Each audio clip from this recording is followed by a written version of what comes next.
మొదటి వచనం నుండి చదువుతాను.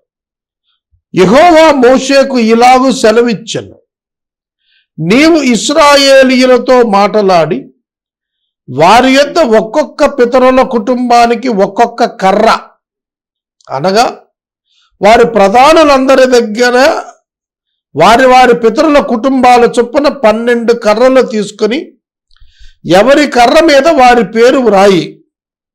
లేవీ కర్ర మీద అహరోను పేరు వ్రాయాలి. ఏలయనగా పితరుల కుటుంబాలలో ప్రధానునికి ఒక్క కర్రయే ఉండవలెను. ఒక్కొక్క ట్రైబ్కి ఒక్కొక్క కర్ర రిప్రజెంటేషన్ కోసం తీసుకోవాలి. 12 గోత్రాలకు 12 కర్రలు. లేవీ గోత్రానికి అహరోను పేరు, మిగిలిన వాటికి ఆ గోత్రాల యొక్క పేర్లు రాయాలి. అప్పుడు నేను ఎవరిని ఏర్పరచుకుంటానో వాని కర్ర చిగురిస్తుంది. నీవు ఆ కర్రలన్నింటినీ తెచ్చి నేను మిమ్మల్ని కలుసుకొని ప్రత్యక్షపు గుడారములో శాసనాల ఎదుట వాటిని ఉంచాలి. కాబట్టి ఇశ్రాయేలీయులు మీకు విరోధంగా సణుగుచుండు సణుగులు నాకు వినపడకుండా ఇక వాటిని మాన్పివేస్తాను. ఇది ఉద్దేశం. ఇశ్రాయేలీయుల సణుగులు మాన్పబడాలి, అది దైవ ఉద్దేశం. వాళ్ళు దేవుడు ఏర్పరచుకున్న నాయకత్వం పైన కానీ దేవుని పైన కానీ వాళ్ళు ఏ విధమైన సణుగు ఇకపై ఉండకుండా దేవుడు ఏర్పరచుకొనిన వ్యక్తి యొక్క కర్రను చిగురింపజేస్తాడు. అవి ఎండిన కర్రలు. కర్ర చిగుర్చటం ఏమిటి? ఒక మొక్క చిగుర్చాలి అంటే భూమితో సంబంధం కలిగి ఉండాలి.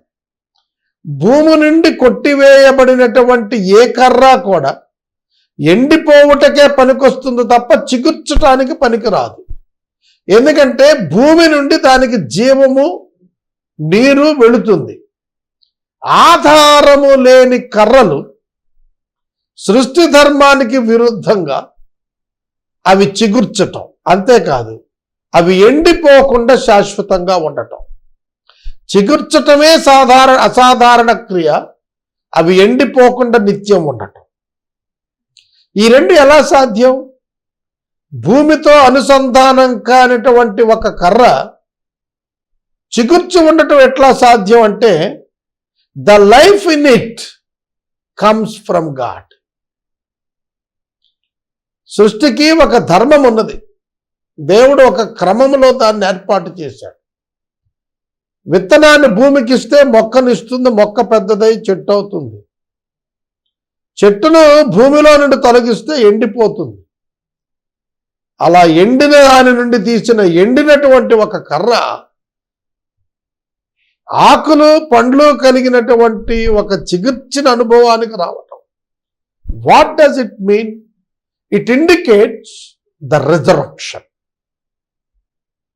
జీవము లేని కర్ర, జీవము లేని శరీరం మృత శరీరానికి గుర్తు. మృత శరీరము పునరుద్ధానములో మహిమతో నింపబడి తిరిగి లేస్తుంది. కనుక దానికి పోలిక ఇది. పునరుద్ధానాన్ని సూచించేదిగా, ఈ నిరంతరముండు యాజకత్వానికి ఇది ఒక గురుతుగా, ప్రధాన యాజకుని యొక్క గురుతుగా, సింబల్గా ఈ కర్ర చిగుర్చాలి. అయితే ఎవరిని దేవుడు ఏర్పాటు చేసుకున్నారు అనేది వాళ్ళ కర్రలు వారు ఇవ్వగా వారి ఎదుటే జరిగేటువంటి దైవ కార్యం వారి కనులకు వెలుగును, మనస్సుకు అవగాహనను ఇస్తాయి. అందుకే ఇలా చేయమన్నాడు.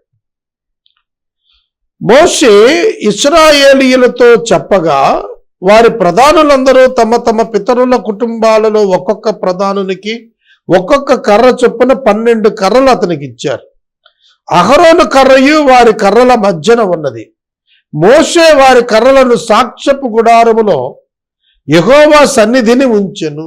That was the difference. యెహోవా సన్నిధిలో ఉంచబడినటువంటి కర్ర, ఏర్పరచబడినటువంటి కర్ర, వాడుకొనుటకు నిశ్చయించబడినటువంటి వ్యక్తికి చెందిన కర్ర అది దేవుని సన్నిధిలో మందసము ఉంచబడినటువంటి స్థలములలో 10 ఆజ్ఞల పలకలుండేటువంటి చోట ఉంచాడు.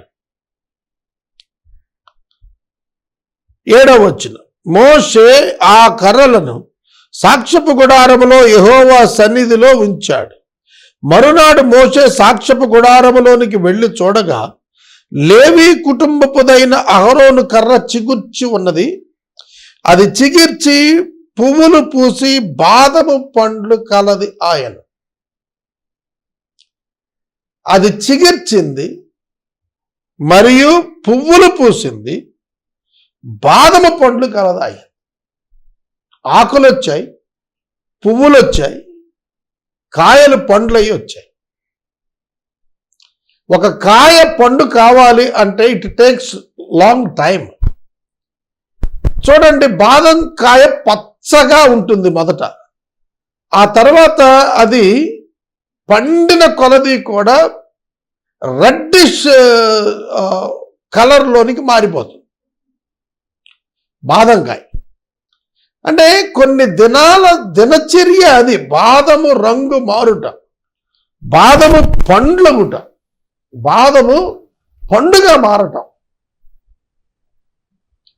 కనుక అదంతా కూడాను దేవుడు తన చేతిలోనికి తీసుకొని చేసిన క్రియ. ఒక సృష్టికర్త మాత్రమే దీనిని చేయగలుగుతాడు, ఇక ఎవరు చేయలేరు. గుర్తుపెట్టుకోండి, ఒక్క సృష్టికర్త మాత్రమే చేయగలిగినది. ఆకులు, పువ్వులు, పండ్లు ఒక జీవము లేని కర్ర నుండి భూమితో ఆధారం లేకుండా ఇవ్వగలుగుట ఒక్క దేవునికి మాత్రమే సాధ్యము. అది దేవుడని యెహోవాయే చేశాడు. కాబట్టి డివైన్ యాక్సెప్టెన్స్ అహరోనుకు వచ్చింది అనేది, అహరోనును దేవుడు ఎన్నిక చేసుకున్నాడు, ఏర్పరచుకున్నాడు, అంగీకరించాడు అనేటువంటిది మిగిలిన వారికి స్పష్టంగా అర్థమయ్యి అతన్ని ఒప్పుకుంటున్నాడు. దాని కొరకే ఈ క్రియ. మోషే యెహోవా సన్నిధి నుండి ఆ కర్రలన్నింటినీ ఇశ్రాయేలీయుల ఎదుటికి తేగా వారు వాటిని చూచి ఎవరి కర్రను వారు ఒక్కొక్కడు తీసుకున్నారు. అప్పుడు యెహోవా మోషేతో అన్నారు, తిరుగబడిన వారిని గూర్చి ఆనవాలుగా కాపాడబడినట్లు అహరోను కర్రను మరలా శాసనాల ఎదుట ఉంచుము. వారు చావకుండానట్లు నాకు వినపడకుండా వారి సనుగులను కేవలం అణిచి మాన్పిన వాడవవుతావు. చిగురించిన అహరోను కర్ర ప్రత్యక్ష గుడారములో అతి పరిశుద్ధ స్థలములో మందసములో ఉంచబడాలి. మందసంలో అహరోను యొక్క చిగురించిన కర్ర నిరంతర యాజకత్వాన్ని సూచిస్తాడు. పునరుద్ధారుడైన క్రీస్తును సూచిస్తాడు. మృతునందిన తరువాత వృక్షముగా ఉన్నప్పుడు జీవించింది, అది బ్రతికిన మనిషి. భూమి నుండి తొలగించబడింది, చనిపోయిన స్థితి. ఎండిన కర్ర శవపు స్థితి. చిగురించిన అనుభవం పునరుద్ధాన స్థితి. చిగురించినటువంటి ఆ బాధపు ఆ కర్ర ఎక్కడుండాలి? దేవుని సన్నిధిలో ఉంచబడాలి. పునరుద్ధారుడైన యేసుక్రీస్తు ప్రభు దేవుని సన్నిధిలో అంగీకరించబడి అక్కడనే సింహాసనం మీద ఆసీనుడయ్యాడు. అతి పరిశుద్ధ స్థలములో మందస పెట్టిలో ఉంచబడుట దేవుని సింహాసనం మీద కూర్చున్న క్రీస్తును సూచిస్తోందన్నమాట.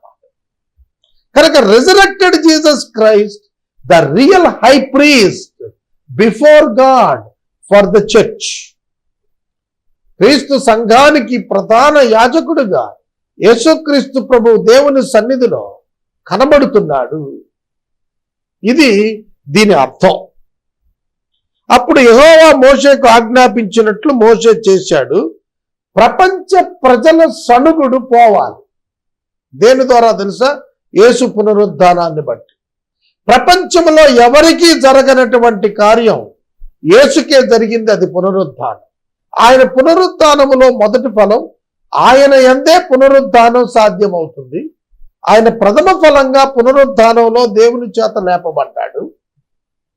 కనుక పునరుద్ధానమైన క్రీస్తు మాత్రమే అతి పరిశుద్ధ స్థలములో ఉంచబడిన ఆ చిగుర్చిన కర్ర మాదిరి పరలోకంలో దేవుని సింహాసనం మీద ఆసీనుడై ఉండి దేవుని చేత సంబంధం కలిగిన వాడై ఆయన రిప్రజెంటేటివ్గా హై ప్రీస్ట్గా వ్యవహరిస్తాడు. ఆయన ఎవరిని క్షమిస్తున్నాడో వారి పాపాలు క్షమించబడతాయి. ఆయన ఎవరిని దేవుని నిమిత్తం అంగీకరిస్తున్నాడో వారు అంగీకరించబడతారు.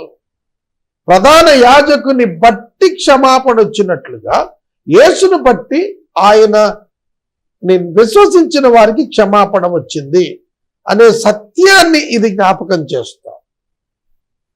అయితే ఇశ్రాయేలీయులు మోషేతో ఇలా అన్నారు, ఇదిగో మా ప్రాణాలు పోయినాయి, మేమంతా నశించిపోయాం.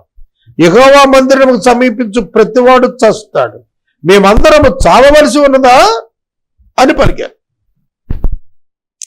మా కర్రలు చిగుర్చలేదు గనుక దేవుడు మమ్మల్ని ఏర్పరచుకోలేదా, మేము చనిపోవలసిందేనా అనేటువంటి ప్రశ్నతో ఈ యొక్క అధ్యాయము ముగిస్తాను. ఈ అధ్యాయాన్ని ఇక్కడ మనం ముగించుకున్నాం.